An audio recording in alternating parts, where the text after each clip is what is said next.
I'm Otto Carter. I'm an engraver from Abilene, Texas. I've been engraving for about 20 years. My name is Rob Biankin. I'm the founder and CEO of Cabot Guns. We're a boutique producer of precision pistols made in America, all from scratch. And some of the things we're known for is working with really exotic materials, but also working with some of the greatest craftsmen in the world. And that includes engraving, such as the unique style and type of engraving that Otto Carter brings to some of our one of a kind and limited edition pistols.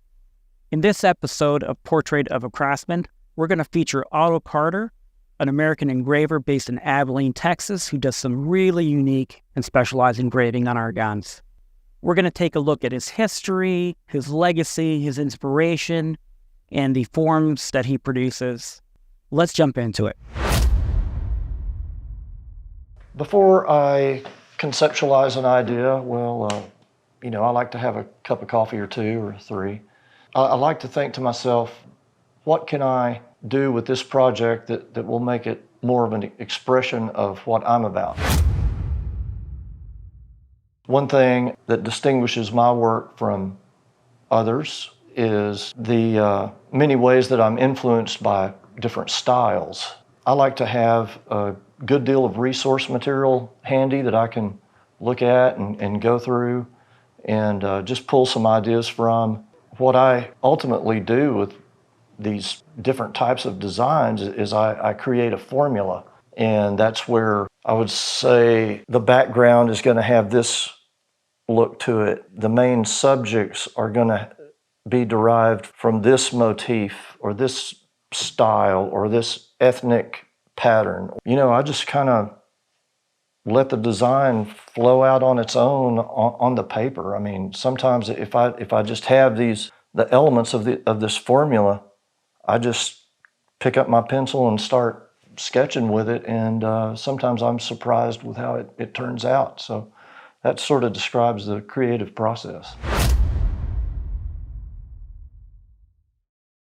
Early on, like 1980, I was about 18 years old. I went to work for a sign painter. I really was intrigued watching this old guy paint signs. I thought, that looks like fun. I'd like to do that. I got a job there, sweeping floors and eventually rolling out sign backgrounds, and just gradually started increasing my skills to where I could simply do brush lettering, just basic brush lettering.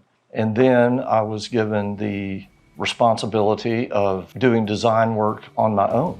I mean, he kind of let me take the reins, and that was quite a learning curve to get to that point.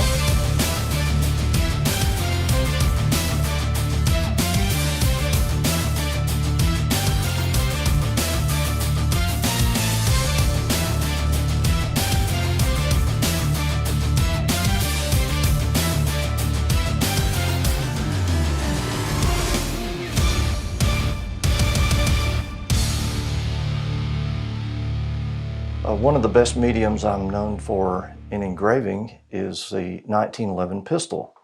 And the past few years I've done several projects with Cabot, and Cabot Guns provides a very high quality piece to work on. They are very high-end 1911 pistols. The first pistol I engraved for Cabot was called Pandemonium, and it was done in a aesthetic movement of the Victorian era style. There's a notable lack of obvious continuity, which is a radical approach compared to anything in traditional engraving. But I think it's fascinating, informed by Asian, Moorish, Italian, and other cultural influences, which are drawn from the furthest reaches of the British Empire. It had a very complex background and quite a few interesting elements working throughout the composition. My approach to the Pandemonium project was to root it in the aesthetic movement of the Victorian era. So I looked at quite a few books with motifs of various kinds and borrowed some elements from that to include in the overall composition. And I wanted to stay away from traditional scrolls on this project. So I broke it up with a lot of kind of linear banners, some leaf elements, and different patterns that are just kind of dispersed throughout the composition. When I begin a project like that, it all starts with a paper and pencil. And I probably had 30 hours just in conceptualizing it and drawing it and doing all the prep work before I ever started engraving on it. I probably had 200 hours in that pistol. And I would say most of that was from the intricate background.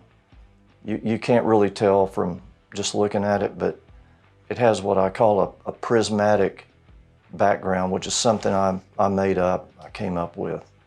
And it was an experiment on that one, and I thought, we'll see if this looks good. So after, spending probably 100 hours just cutting tiny little lines for this prismatic background, that's what I ended up with. And it was a good looking finished product. So I was pleased with that. And I went on to use that with the Sacran pistol. Yeah, the second gun I engraved was we called it the Legend of Sacran. That title comes from the Moorish design implemented in the composition of the piece. That particular piece has a lot of gold inlay. Actually, there's over 7 feet of gold wire in the slide of that pistol alone to make up the gold inlays. It also has a prismatic background, which is made up of just thousands of little lines that kind of grab the light and reflect it in different directions. And there's also, in contrast to the gold, some raw stainless scroll work that shows in kind of an alternating pattern going through the Moorish borders on that piece. And then on the frame, there's elements of the interlocking star shapes that you see in a lot of Moorish grill work. Yeah, it's just a study in Moorish motifs. On some of the smaller parts, like grip safeties, slide release, different small pieces like that, I like to throw in some surprises of different designs that are kind of related but may be may have a different flair to them. The grips on the pistol are Damascus, forged by Jason Morrissey, and then Cabot machined them into grips to fit the pistol. They're just a real neat accent.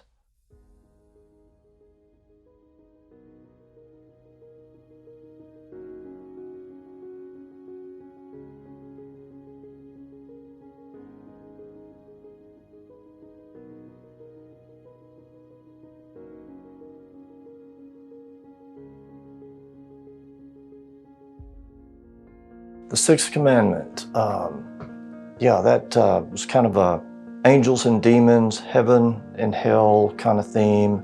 The frame of the pistol, since it's the lower part of the pistol, had to deal more with hellish symbolism. And the top of the pistol, the slide, had more heavenly type imagery.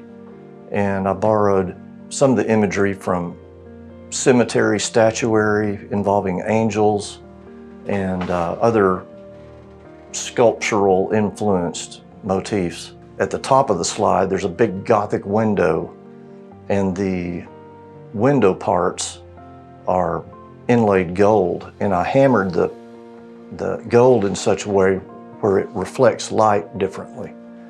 So that was a neat technique. On the front of the pistol is a barrel bushing, and the images on the front of the barrel bushing are derived from the cherubim from the Ark of the Covenant, where their wings come together and touch. So that's on the front.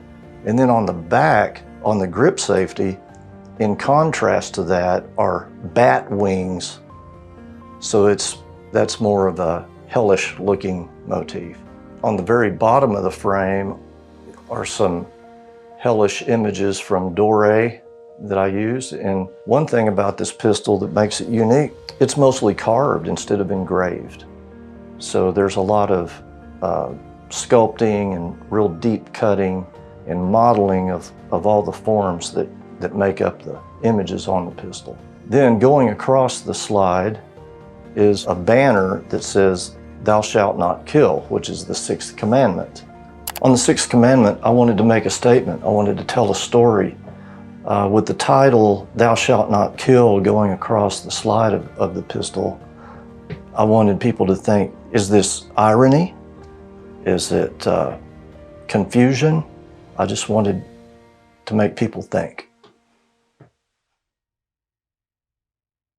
The Blue Scorpion was a pretty unique project because I had to deal with some existing elements on the frame that we wanted to blend into a sort of a rough motif that actually came from some of my surroundings, like cactus and plant roots and just organic rough shapes like that.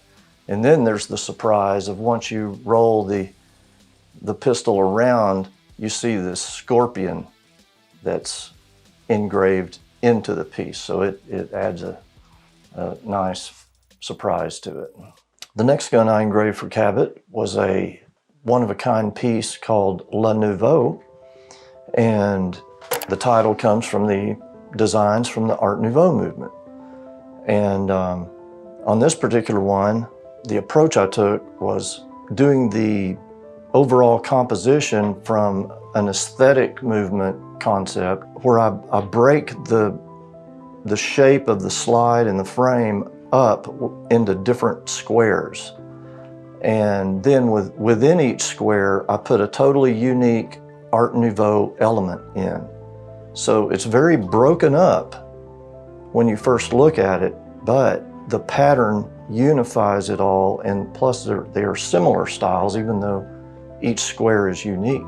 Around every corner there's like a surprise to where you can see a different element every time you move the gun around. Like when you flip it over, there's a Art Nouveau style peacock on the dust shield. Underneath the trigger on the frame is some Art Nouveau scroll work. But one of the best parts about the piece is the grips. And it's like an orchid that has layers of scroll behind the flower that are textured. So it's like 3 different levels of shapes there just on the grips themselves. This pistol is a good example of why you have to have this piece in your hands to experience what's really going on throughout the gun, because as you turn the piece around, you can see a surprise around every corner. And kind of like my sculpture teacher taught me years ago, a good sculpture can't be captured with one photograph. You have to get it from multiple angles to really appreciate it. The next project, which I call Fountainhead, started from a conversation between Rob and me about what are we going to do next. And I have been toying with the idea of putting together a piece that was influenced by 2 of my favorite architects who actually worked together, that being Louis Sullivan and Frank Lloyd Wright. Frank actually studied under Sullivan. When I look at Sullivan's work, and by the way, he's considered the father of the modern skyscraper, but the unique thing about his buildings is, even though the basic shape of them were very plain and rectangular, the ornate aspects, motifs, and different things included on the areas around doorways and windows and corners was just the most ornate, hard to describe scroll work I've ever seen. So I studied and studied, trying to get inside the mind of Sullivan to just figure out where he was coming from. So if I were to try to copy or reproduce anything like his, how would I go about it? And I still don't have it figured out, but I made an attempt to, and fortunately, Cabot liked the idea of doing a gun in this style. I picked up the pencil and paper and started composing things, and that's what I came up with. One of the things that challenged me about this project with Fountainhead in doing Sullivan's designs was knowing that I have not seen anybody engrave in this style before, and I wanted to explore that. One of the cool things about this next project was it was an open-ended request from Rob, allowing me to do whatever I felt like I was interested in at the time. Man, the Louis Sullivan Fountainhead idea just immediately popped into mind, and we went with it. And Rob gave me total artistic license and freedom to do what I wanted to with it, and it was really fun. Otto, we've done some crazy projects over the year. So today I'm bringing you a new project, and sometimes your work, our work, it started with an idea or something you're passionate about. Mm-hmm. This time it's an idea I'm bringing to you. Okay. So about 5 years ago, I was at the Tucson Gem and Mineral Show. I came across a dinosaur bone dealer. And like, we've done dinosaur bone in the past, but this time I found a guy who had 2 pieces of T-Rex, Tyrannosaurus Rex.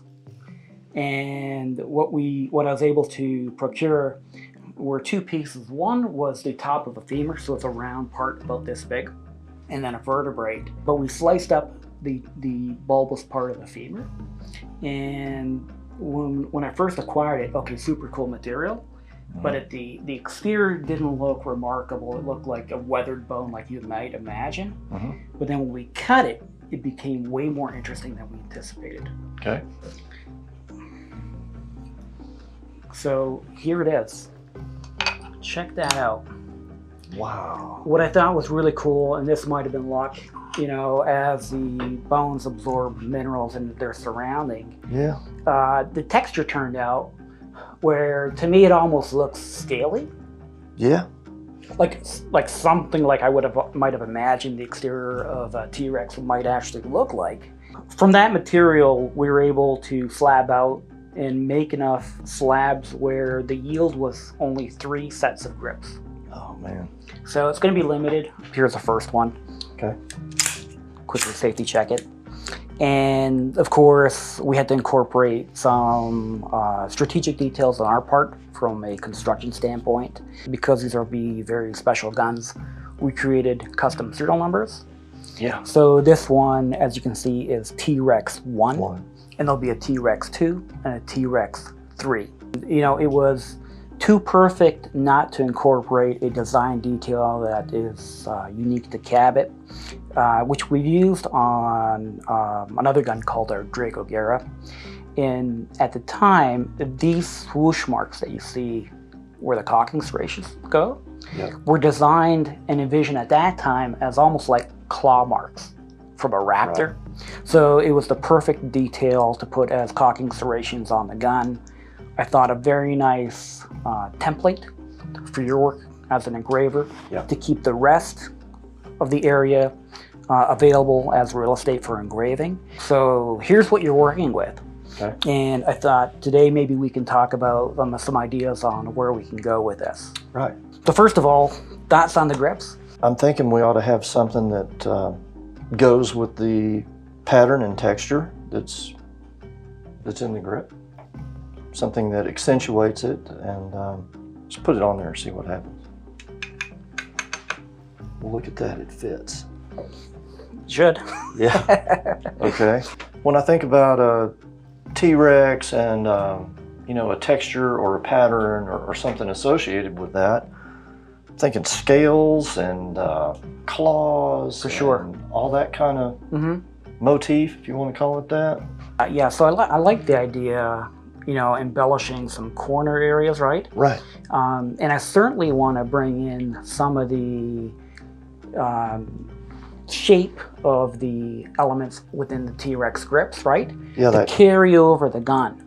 And my thoughts are we can take that and incorporate maybe coloration, like from the relic and the SLD, right? Which kind of brings in, like, if you look at the grips, there's some really cool green undertones. And in the finishing, I think we can highlight as part of the pistol. So giving it like a scaly texture that might imagine like what the exterior of a dinosaur or a T-Rex off of that flow would be super cool. Yeah. You want me to draw some ideas I have for the little corner details and stuff? Or? Yeah, sure. And you know, I am aware of, you know, some of the raptor type scroll you've done in the past, right? Right. Which, you know, might be the perfect project to like incorporate some of that element. Yes. Let me just draw some things directly onto the piece and kind of give you an idea of what I have in mind. On this area here, I like to have it arch back this way, so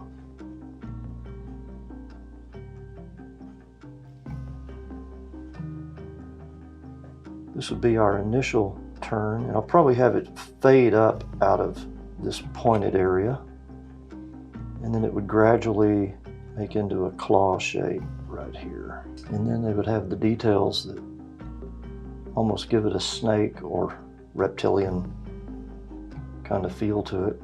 Oh, I'm definitely feeling that, Otto. And then to fill in this space, I'd come up with another claw. Does that make sense? Oh, totally. And I like the whole motion from the claw mark over into that. Yeah, it does kind of flow through it. What are you thinking in terms of like a texture type of pattern? You know, frame, slide. I would orient the pattern. It needs to have a direction. You know, like with the grip, the flow of the texture, it sort of goes vertically with the grip, but we might want to take the direction of the scales. I like to go this way with the pistol. See? Just like if it were a snake, the head would be here. Right. And the tail would be here. But one thing I was thinking about on this one, and it would make it look more lifelike, instead of doing the scales just straight up on a perfect grid, you know, like that.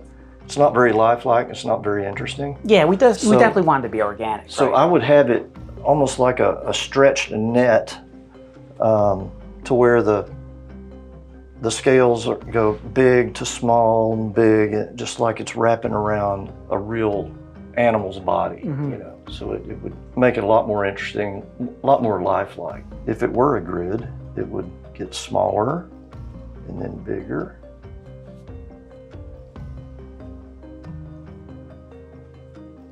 See, so the scales would be small and get bigger as they go up.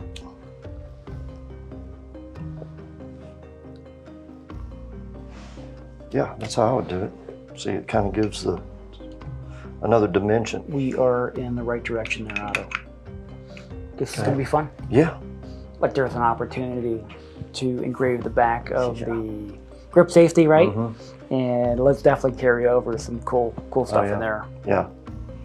Well, fantastic, Otto. I can't wait to see this evolve and materialize, and this is going to be another good one. Yes, it will. Yeah, working with really fun and cool materials is definitely, you know, one of the things we're all about at Cabot.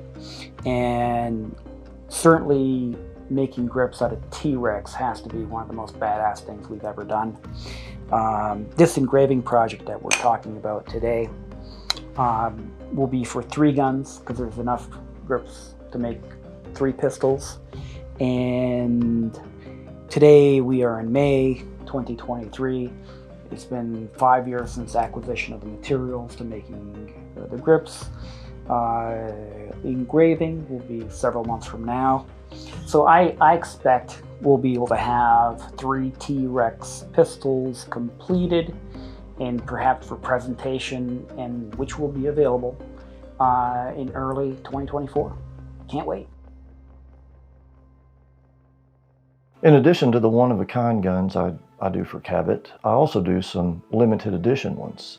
The first pistol we did in the limited edition series was called SOB. And that was based off of a prototype we did called Relic. And that led to Son of Relic. And they were both finished in what I call a Relic patina. It had kind of a mottled brownish finish, which was quite a departure from the high polished typical finishes you see on a Cabot. So this had a nice contrast to that. The first limited edition was really well received. So after that, we did a different iteration of it that we called SOB 2.0. And it still had a Germanic-based theme, but it was varied a little bit. And on these limited editions, one thing about the styles in the limited edition series is, even though they may be in a Germanic style, each iteration of that style varies quite a bit, and I change it up by breaking up the patterns with borders and just making each one unique, even though it may be in the same vein of style. The next pistol I did for Cabot in the limited edition series was a piece we called SOB Raven. And it has a totally different style to it. It was sort of an experiment, a challenge to me design-wise to do. It was something I derived from looking at 1800s ephemera, and which is printed material from the Victorian era. I noticed some of the embellishments that were kind of space fillers on some of the artwork that I would see. And I thought, well, that would make a unique scroll to work from. So I developed my own rendition of it. I mean, it's really nothing like what you see from those printed items, but I just took bits and pieces of it and adapted it to gun scrolls, and sure enough came up with a very unique style that we ended up calling Raven. Relic series, with its patina finish and unique design, was so well received that we thought we would do another rendition of it for the Gun of the Month program. I just took it to a whole nother level and created some designs in it that were quite unique, but still had the antique Victorian flair to it. And yeah, that was just a total experiment from every aspect. Anyway, along with the new set of grips, it really had a nice look to it. Axon, that was a mistake on my part, and I couldn't stop messing with it, and you turned it into a one of a kind, and it was killer. That's one of the craziest ones out there with the sun rays coming through. I mean, I've never seen anything like it. And you know, I got the idea on those rays on Axon from Sixth Commandment, because I did those rays behind the statue on the slide. I thought, man, that's a cool effect. Yeah, I want to do something bigger with it. And that's what Axon came into. But I remember I know, the assignment was to match something to those grips you sent. And I totally went left field on it. You know, totally went left field on it. Yes, it's like, all right, here, deal with this. What's that? La Arabesque is more of a traditional, very florid style of engraving.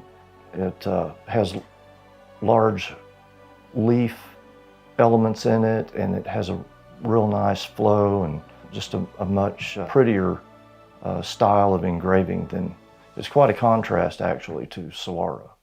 Saro took some of its elements from a tribal scroll design, and then also some elements found in nature. Well, one day I was out here clearing brush and looked at some dead cactus near the fence line, and something about the vein structure in the dead cactus caught my eye, and I looked at it a little closer and took out my camera and took some pictures of it, thinking this will make a real interesting background for some engraving.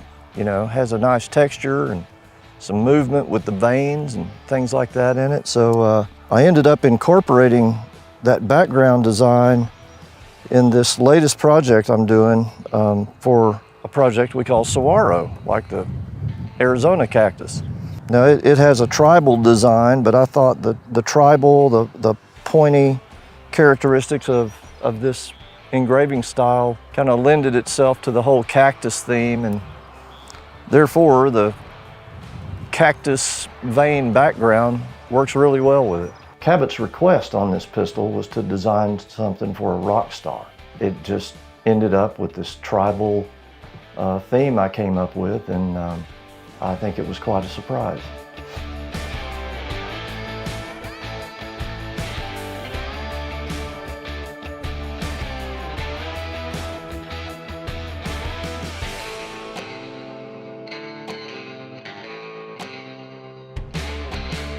Otto. Yes. I have another fun project I'd like to work on, and we've previously talked about this a little bit over the phone. Okay. But while I'm down here, I thought I would bring you down a special set of grips, and these are in steel and hand engraved Bulino style from our good friend Lee Griffith, another fantastic engraver. And Lee is in part known for the exquisite Bulino style of engraving that he does. Yes. So this is something we did kind of just for fun, and it reflects an iconic cultural moment, and it was one from the Joe Rogan show where he had Elon Musk and there that classic dialogue and discussion. Lee made these grips. The one panel features Elon Musk in that classic image that was really well known, and Joe Rogan on the other. So what I'd like you to do is I want to develop some engraving for the gun that the grips will go on. Right. And for that gun, I chose to use our Icon model, in part because it's a really modern, clean, minimalist, right? So it has a very, has that right, correct feel I thought would be perfect for this. Great canvas for engraving. I'd like to have engraved on each side of the slide a little slogan or saying.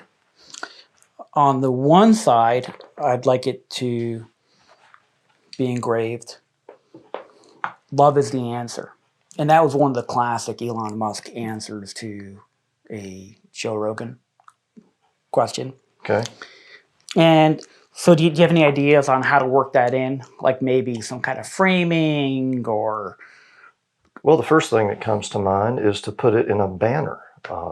Banners are a very good way to put text on a gun and have it kind of flow and add some interest. So that's always an option. Okay, well, I like that idea, and rather than just doing it direct, are you seeing it maybe in a flowing manner with the banner? Yeah. Okay. And to even add more interest, you could have the banner sort of fold back on itself, so you'd break this up into 2 lines. Love is the answer. Kind of take up more space and add visual interest to the shape itself. Yeah, I mean, obviously we'll be limited on this side because it's interrupted by the ejection port. Right. Clear. Yes. Safe. And the other side, we're going to do something a bit more lengthy, and it's a Latin phrase. Okay. And this is something I picked up. I love podcasts. And it's actually a phrase I heard from Jordan Peterson. Okay. So it'll be a Latin phrase. All right. And it'll be sunt tua exper. Hang on, let me get that right. Yeah. Sunt tua experectus moraliste. Yeah, you might want to spell that out for me. That's the language I'd like on the other side. And I thought, is there any chance maybe today we could start sketching it out? Maybe start putting chisel to gun and have some fun. How do we not so it's not disconnected? Is there like some kind of element to add balance at the rear portion here behind the ejection port? No. We could put another banner, part of a banner here. I don't know what you'd put in it. You could put some designs in it, but you could continue the banner flowing back through there if you wanted to.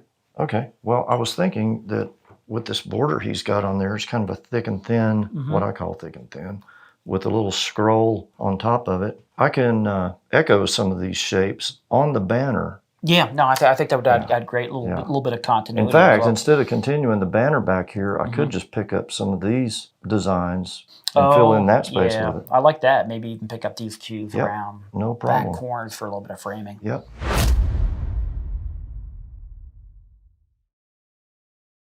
Hey y'all, I hope you've enjoyed this past few days that we spent down here with a unique American engraver, Otto Carter, and watching his craft, but also getting a deeper understanding of what's involved in fine American craftsmanship, such as the work that Otto Carter does for us at Cabot Guns.